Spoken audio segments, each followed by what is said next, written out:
हो गई है पीर पर्वत सी पिघलनी चाहिए, अब इस हिमालय से कोई गंगा निकलनी चाहिए। सिर्फ हंगामा खड़ा करना मेरा मकसद नहीं, मेरी कोशिश है कि ये सूरत बदलनी चाहिए। मेरे सीने में ना सही तो तेरे सीने में ही सही, हो कहीं भी आग पर ये आग जलनी चाहिए, हो कहीं पर आग पर ये आग जलनी चाहिए। नमस्कार दोस्तों, हेलो एवरीवन, कैसे हैं आप सब। दोस्तों ये दुष्यंत कुमार जी की पंक्तियाँ और ये बहुत मोटिवेशनल, बहुत सकारात्मक पंक्तियाँ हैं। इन पंक्तियों के बारे में अगर आप गहनता से आप इनके बारे में विचार करेंगे तो आप देखेंगे इसमें एक ऊर्जा तो है ही, ये अपने आप में ऊर्जा समेटे हुए हैं। और न सिर्फ ऊर्जा बल्कि एक जीवन जीने का एक बहुत पवित्र और बहुत सकारात्मक सा एकदम स्पष्ट लक्ष्य भी अपने आप में संजोए हुए हैं। ऑलराइट, और अगर इन पंक्तियों को आप चरितार्थ करते हैं तो आप देखेंगे प्रतिदिन आप में एक नई ऊर्जा का अपने आप से देखेंगे, अपने आप में ऊर्जा एक बहने लगेगी अपने आप से। आपको कहीं भी मोटिवेशनल कुछ देखने की ज़रूरत नहीं, बस आप इन पंक्तियों को चरितार्थ कर लीजिए बस। तो निश्चित ही इन पंक्तियों के बारे में आप इनके बारे में विचार करिए और आप देखेंगे आप एक नई ऊर्जा का आप में संचार हो जाएगा। ऑलराइट दोस्तों, आज हम आपके लाए एक नया बहुत इंटरेस्टिंग टॉपिक, और ये बहुत इंपॉर्टेंट भी है इनफैक्ट। और सभी एग्ज़ाम्स में इसके बहुत बढ़ चढ़ के सवाल पूछे जाते रहे हैं और आगे भी पूछे जाएंगे। तो इस वीडियो को हम पूरा करेंगे। और वीडियो शुरू करने से पहले अगर आप हमारे चैनल पर पहली बार विजिट किए हैं तो चैनल को सब्सक्राइब करें, लाइक करें, शेयर करें। ऑलराइट फ्रेंड, जितना ज़्यादा हो सके आप इस चैनल को साझा कर दीजिए अपने दोस्तों के साथ, मित्रों के साथ, ताकि इस चैनल का लाभ सभी तक पहुँचे। और जैसा कि आप जानते हैं कि हमारा मेन फोकस है क्वालिटी यानी गुणवत्तापरक कंटेंट आप तक पहुँचाना। ऑलराइट फ्रेंड्स, तो इसी वजह से ये जिम्मेदारी आप सबको मैं सौंपता हूँ। तो चलिए हम शुरू करते हैं अपने आज के डिस्कशन को और देखते हैं कि एक्चुअली हमें किन चीज़ों पे चर्चा करनी है। तो आज हमारा आज का टॉपिक है ये इम्पॉर्टेंट ब्रांचेज ऑफ बायोलॉजी, यानी कि आज हम बायोलॉजी की, जीव विज्ञान की कुछ महत्वपूर्ण शाखाओं के बारे में चर्चा करेंगे, क्योंकि यहाँ से सवाल पूछे जाते हैं कि फलानी शाखा का संबंध किससे या इसमें किस चीज़ की स्टडी की जाती है। ऑलराइट, तो चलिए प्रारंभ करते हैं। तो सबसे पहले बायोलॉजी की बात कर ली जाए तो बायोलॉजी आप जानते हैं दो शब्दों से मिलकर बना हुआ एक शब्द है, बायो प्लस लॉजी। ऑलराइट, और बायो के बारे में आप जानते हैं कि बायो का मतलब होता है जीव या जिसमें जीवन हो, और लॉजी का मतलब होता है स्टडी, यानी कि किसी भी चीज़ की स्टडी करना। तो अगर आप इन दोनों शब्दों को मिला देते हैं तो आपको एक शब्द बनता है बायोलॉजी, और जिसका ये मतलब है कि जीवधारियों का अध्ययन, यही बायोलॉजी। ऑलराइट, और इसमें फिर आप जानते हैं बायोलॉजी की बहुत सारी ब्रांचेज हैं। जैसा कि बायोलॉजी में एज होल आप जानते हैं कि जीवधारियों के बारे में स्टडी की जाती है, उसी प्रकार अगर इसको कैटेगराइज कर दिया जाए, इसको तोड़ दिया जाए इसकी ब्रांचेज में, तो ये पूछा जाता है कि फलानी ब्रांच का संबंध किससे, इस ब्रांच का संबंध किससे है। तो इन चीज़ों को हमें आज डिस्कस करना। ऑलराइट, तो चलिए प्रारंभ करते हैं। सबसे पहले इम्पॉर्टेंट ब्रांच वो है आपकी फ्लोरिकल्चर, ये दिस वन फ्लोरिकल्चर। इसमें जो फूलों की खेती की जाती है, यानी कि स्टडी ऑफ फ्लावर्स।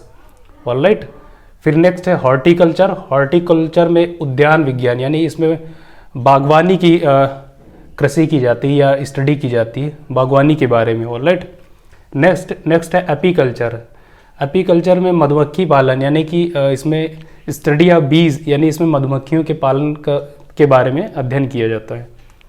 फिर है सेरीकल्चर। सेरीकल्चर में रेशम कीट पालन के बारे में अध्ययन किया जाता है। नेक्स्ट है सिल्वीकल्चर। सिल्वीकल्चर इसमें काष्ठी पेड़ों का संवर्धन, यानी कि जो वे सभी पेड़ पौधे जिनसे हमें लकड़ी मिलती है, इमारती लकड़ी मिलती है, उसके बारे में इसकी स्टडी की जाती है, सिल्वीकल्चर।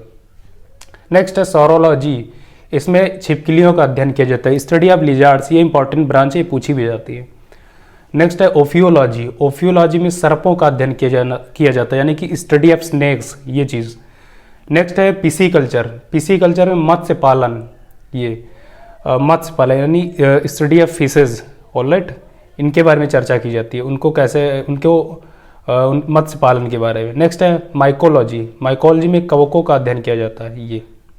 फिर है फाइकोलॉजी। फाइकोलॉजी में शैवालों का अध्ययन किया जाता है।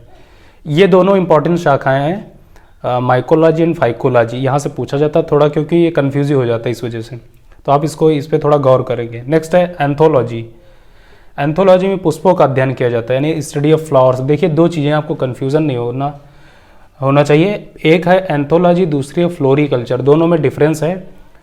फ्लोरिकल्चर में बेसिकली आप फूलों की खेती करते हैं, और जो आपका ये एंथोलॉजी, इसमें आप पुष्पों का अध्ययन करते हैं, यानी कि आप बेसिकली आप प्रॉपर रूप में आप जो फ्लावर्स हैं आप उनके बारे में स्टडी करते हैं, ना कि उनकी खेती करते हैं। तो दोनों में डिफरेंस है, यहाँ से इसलिए पूछ लेता, आपको ध्यान रखना है। नेक्स्ट है pomology. Pomology deals with the study of fruits, यानी कि फलों का अध्ययन इसमें किया जाता है पोमोलॉजी में। तो ये इंपॉर्टेंट चीज़ें हैं, आगे देख लेते हैं। नेक्स्ट है ऑर्निथोलॉजी। ऑर्निथोलॉजी में पक्षियों का अध्ययन किया जाता है, यानी कि स्टडी ऑफ बर्ड्स, ये दिस वन। नेक्स्ट है इक्थियोलॉजी। इक्थियोलॉजी ICHTHYLOGY, इसमें मछलियों का अध्ययन किया जाता है, स्टडी ऑफ फिशेस। देखिए फिर दो चीज़ें हो गई, एक है इक्थियोलॉजी और दूसरा हमने बताया पीसी कल्चर। तो पीसी कल्चर बेसिकली आप मत्स्य पालन के बारे में स्टडी करते हैं, वो प्रोसेस कैसे वो सिस्टम डेवलप किया जाएगा, ऑलराइट। और जो आपकी इक्थियोलॉजी है इसमें आप प्रॉपरली केवल मछलियों का अध्ययन करते हैं, मछलियों पर अध्ययन करते हैं, उस पर स्टडी करते हैं, ऑलराइट। तो दोनों चीज़ें आप ध्यान रखेंगे, अलग अलग हैं। नेक्स्ट है एंटोमोलॉजी। एंटोमोलॉजी इसमें कीटों का अध्ययन किया जाता है, यानी स्टडी ऑफ इंसेक्ट्स, जो कीट पतंगे होते हैं, छोटे छोटे बहुत छोटे छोटे सूक्ष्म कीट, इंसेक्ट्स, उनके बारे में इनमें इनके स्टडी की जाती है। नेक्स्ट है डेंड्रोलॉजी। डेंड्रोलॉजी में वृक्षों एवं झाड़ियों का अध्ययन किया जाता है, यानी कि स्टडी आप कह सकते हैं कि ट्री प्लस फर्न, ऑलराइट, यानी कि वृक्षों और झाड़ियों का अध्ययन, ये चीज़ें। दोस्तों ये जानते हैं कि ये जो लिस्ट है बायोलॉजी की ब्रांचेज वाली, बहुत एग्जॉस्टिव लिस्ट है, बहुत बड़ी लिस्ट है। और आप देखेंगे इसमें अगर आप किताब उठाएंगे तो इसमें कम से कम आप 200 से 250 के बीच में आपको मिलेंगी शाखाएं, लेकिन सारी आपके लिए इंपॉर्टेंट नहीं है। जो इंपॉर्टेंट है आपको याद करना चाहिए, जो आपको मालूम होनी चाहिए एग्जाम के पॉइंट ऑफ व्यू से, उनको हमने यहाँ पर शामिल कर लिया। अगर आप इन फैक्ट्स को याद कर लेते तो अगर एग्जाम्स में सवाल पूछा जाएगा तो आप कर लेंगे, ऑलराइट। अब एक दो फैक्ट और है, उनको देख लेते हैं। चूंकि हम बायोलॉजी के बारे में चर्चा कर रहे हैं, ये फैक्ट उसी से रिलेटेड है और ये भी पूछे जाते हैं। तो सबसे पहला फैक्ट वही ये है कि फादर ऑफ बायोलॉजी के बारे में पूछा जाता है कि जीव विज्ञान का पिता या जनक किसे कहा जाता है, प्लस फादर ऑफ जूलॉजी यानी जंतु विज्ञान, इन दोनों के बारे में पूछा जाता है। तो ये जानते हैं आप कि अरिस्टोटल को ये कहा जाता है कि father of biology plus father of zoology, alright, Aristotle जिसे आप अरस्तु कहते हैं। तो ये इंपॉर्टेंट एक फैक्ट है। दूसरा है फादर ऑफ मॉडर्न टैक्सोनॉमी। ये टैक्सोनॉमी आप जानते हैं बेसिकली वर्गीकरण जिसे आप कहते हैं, और इसमें जानते हैं कि आप जीवों को कई वर्गों में डिवाइड किया गया और फिर पादप जगत को कई वर्गों में डिवाइड किया गया। तो इसमें इन्हीं चीज़ों को स्टडी की जाती है। तो बेसिकली आपसे ये पूछा जाता है कि who is called the father of modern taxonomy, तो आपका जवाब होगा लीनियस, यही है लीनियस महोदय। वर्गीकरण, आधुनिक वर्गीकरण के जनक कहे जाते हैं। तो ये एक फैक्ट इंपॉर्टेंट है। Next, term biology was used first by, यानी कि जो जीव विज्ञान शब्द है ये सबसे पहले आप देखेंगे दो ये साइंटिस्ट रहे हैं, इनके द्वारा ये यूज किया गया था। तो वो साइंटिस्ट कौन थे, तो आप देखेंगे लैमार्क और दूसरा है आपका ट्रेविरेनस। ये दोनों इंपॉर्टेंट फैक्ट हैं, पहला है लैमार्क, दूसरा है ट्रेविरेनस, ऑलराइट। लैमार्क आपके फ्रांस के थे और ये ट्रेविरेनस आपके जर्मनी के रहने वाले थे, ऑलराइट। तो ये पूछ लिया जाता है कि लैमार्क का संबंध किस देश से, तो आपको जानना चाहिए। तो ये कुछ 2-3 इंपॉर्टेंट फैक्ट थे related to this topic. So friends, आज का हमारा जो वीडियो था यहीं पर आप कह सकते हैं कि समाप्त हो रहा है। और इस वीडियो में हमने कई इंपॉर्टेंट ब्रांचेज के बारे में चर्चा की जो जिनका संबंध जीव विज्ञान से है।